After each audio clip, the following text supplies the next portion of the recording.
Hello and welcome to the opening show of our primetime series, What Would You Do? If you see something and you think it's wrong, do you step in or do you step away?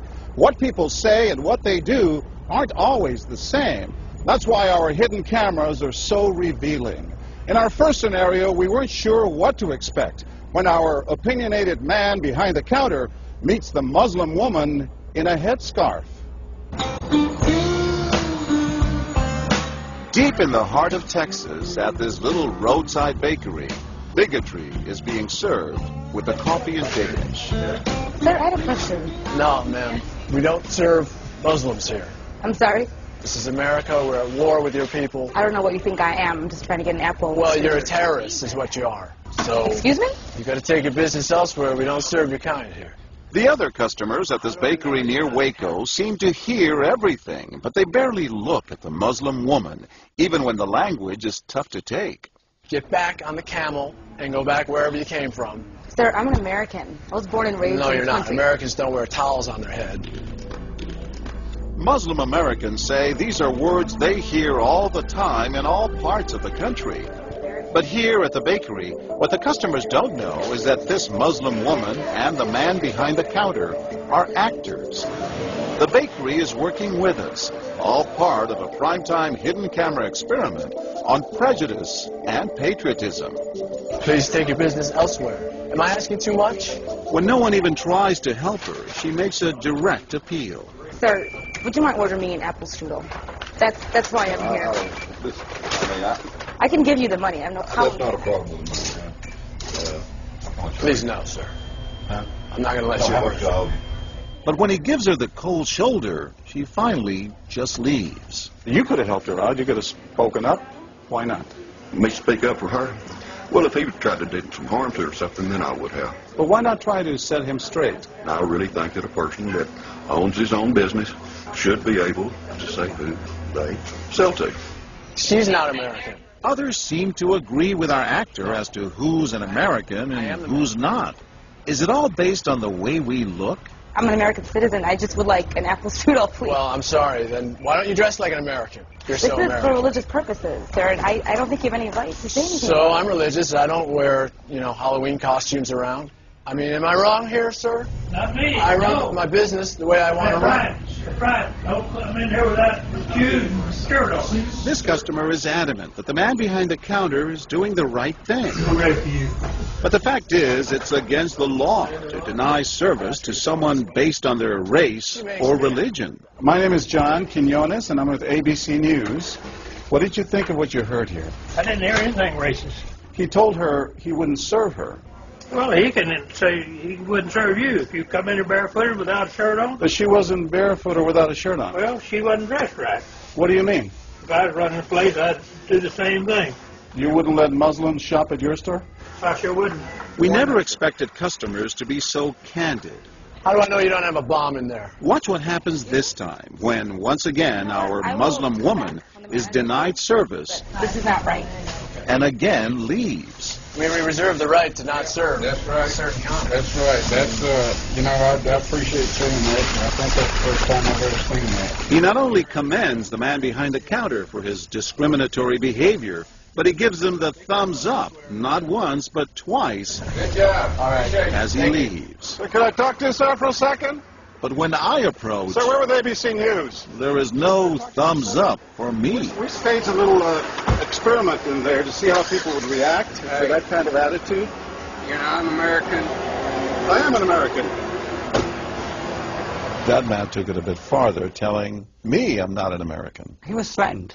Jack DeVideo is a social psychologist at Yale University. So when we as Americans feel threatened from the outside, we're going to define ourselves in very rigid fashions. Either you're with me, and if you're not really one of me, then you must be somebody else who's against me. The young woman in our experiment is an actor, but for this woman, discrimination is all too real. Nahaya Javed helped us design our experiment. Although born in Chicago, she says she's constantly characterized by fellow Americans as the enemy. They always start off with, you're a terrorist, Osama lover, towel head, camel jockey, on and on.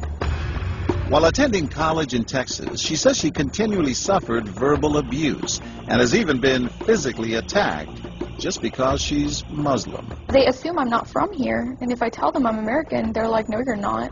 Just because you were born here doesn't make you American. And I'm like, so what makes you American? It's a daily battle. Mm-hmm. And I don't feel like living in America, I should have to fight this battle. Meanwhile, back at the bakery, our actor is at it again. But how do I know you're not a terrorist? Terrorists look like you. But this time the customers are sympathizing with the Muslim woman. Right, I know, but can you blame me? Yeah, I can't blame you, actually. Why? What's the problem? All right, we'll get out of here. You need to go yourself, actually, what you need to do. Okay, sir. I'm a good American, all right? We're at war with these people. My dad's a veteran. Go yourself. So is mine. And he's not the only one who walks out in anger. You need to stop segregating against people. It's wrong. Excuse me? She's an American. No, like you're a bad American. Time and again, people speak out with their pocketbooks. You lost a couple of customers, just so you know. But look what happens when this man threatens to leave. You're not a good American, sir. I believe I am a good American. My son just came back from serving in the Army for over a year in Iraq, and that has nothing to do with her right. I understand that. Thank you, sir. And I hear what you're saying. But I can't believe you would be so discriminatory. I'm deeply offended by that. I'm sorry to offend you, sir, but I've got to live with myself. Seething, the man vows to fight back. I will let people know this. I've stopped here every time I come by this place, and I'll never stop here again. Why did folks get so upset? They saw an injustice. It's justice that binds us together. It's justice that makes us a society. Any threat to that kind of sense of justice and fairness undermines the entire system. You're really not going to serve her? No, I'm not. Perhaps that's why more customers are outraged by our actor's hateful behavior than approve of it. You're not dressed like an American. But no one is more persistent than these two young women who can't believe what they're hearing. Take your jihad, take it back out to the parking lot. Excuse me? I mean, I got to protect my customers, okay? You're really offensive and disgusting. Well, I'm sorry. I'm just trying to protect you here. Thank you. You're sick. Like that doesn't mean anything. This is a different How do you know? culture. These people are trying to kill Americans. Disgusting. It is my culture. So you're ready to serve me, but you're not ready to serve her? You're obviously dressed like an American. Big deal. She's Muslim. And unlike the others, they don't just leave in anger. They stand their ground. So you're going to regulate what people wear? Yes, because I believe Are you the the degree manager? of... No, I'm not the manager. Can I speak to your manager? I'm John Quinones with ABC News. It's only when we catch up with our heroines that they finally let their guards down. I'm with my friend who's, Muslim, and it's, I've just seen how people treat them differently. And it really hurts me. Just watching them stand up for what they believe in touches Professor DeVideo. In a way, they defended America. And I was impressed by that, because they wanted this to be a just society, a just place, a just bakery. I'm John Quinones. And remember this man whose son served in Iraq? He's also moved to tears. Every person deserves to be treated with respect and dignity. No matter how In they're every dressed. situation, no matter how they're dressed. Never have we seen reactions so polarized, from a thumbs up for prejudice to an emphatic thumbs down. Go yourself. Two different Americas, both convinced they're patriotic. At the end of the day, 13 people stood up for the Muslim woman, while 6 sided with the clerk. But the majority of the bystanders, 22, did or said absolutely nothing. That's what's most frightening to Muslims like Nahaya, who was watching our experiment. In fact, so frightening that they often avoid going out by themselves. It's really sad because I'm old enough to be able to do things by myself. I shouldn't need a chaperone all the time. But that one time that I'm alone and something bad might happen, I'd rather be safe than sorry. Hi, I'm Nahaya. It's no wonder this young woman was so moved by the people who came forward to protect a stranger who just happens to be Muslim. Thank you so much for what you did, and I wish more people would do these type of things. And I do too. It would make my life a lot easier.